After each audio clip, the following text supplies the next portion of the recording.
All right, welcome back, my dear students. On the last lecture, we learned about how we can validate, right? Let me open my PHP store. For some reason, it was closed. So we learned how to validate, and we put this functionality in the post right here in the post controller, right? In the store method.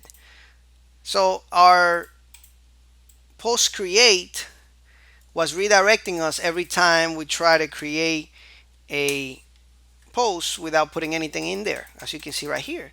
Now the problem with this is it doesn't give that much feedback, right? We don't know what type of errors, or the user doesn't know what type of errors they're making. So if they had 100 lines of form inputs, it would be hard for them to know which one is wrong.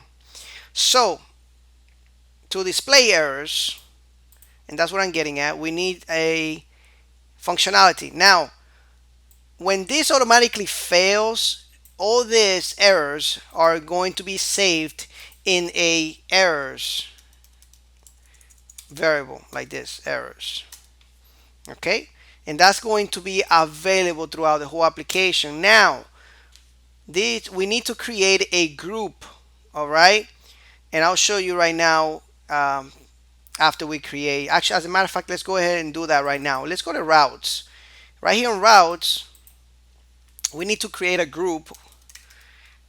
All right, it wasn't always like this. We didn't have to do this before, but each version of Laravel changes. So right now, currently in the 5.2, we need to create a group.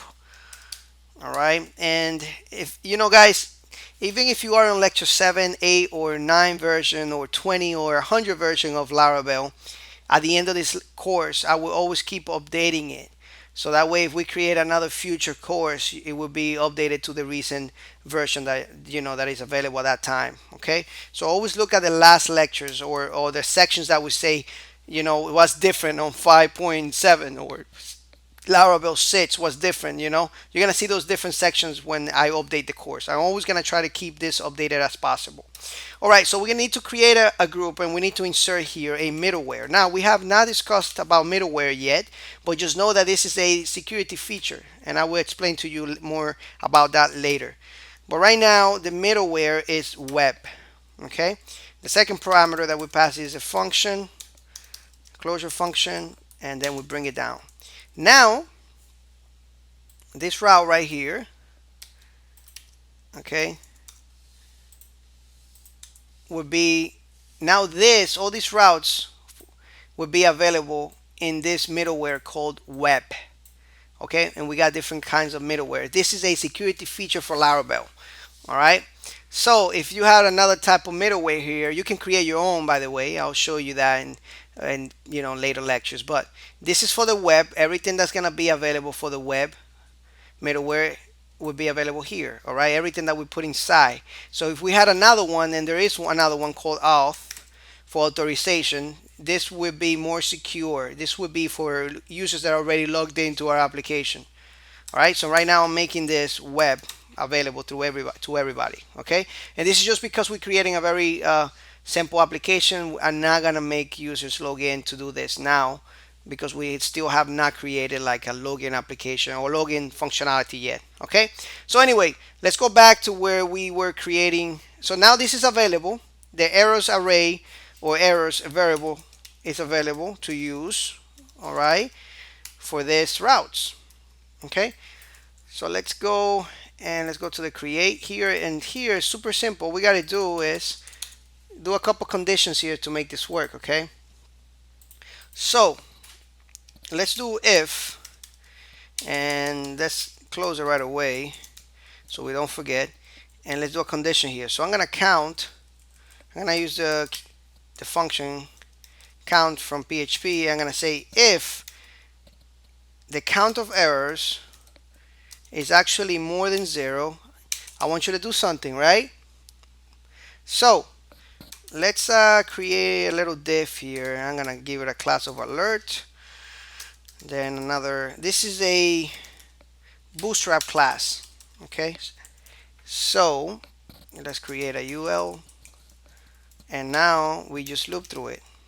We're gonna loop through the variable.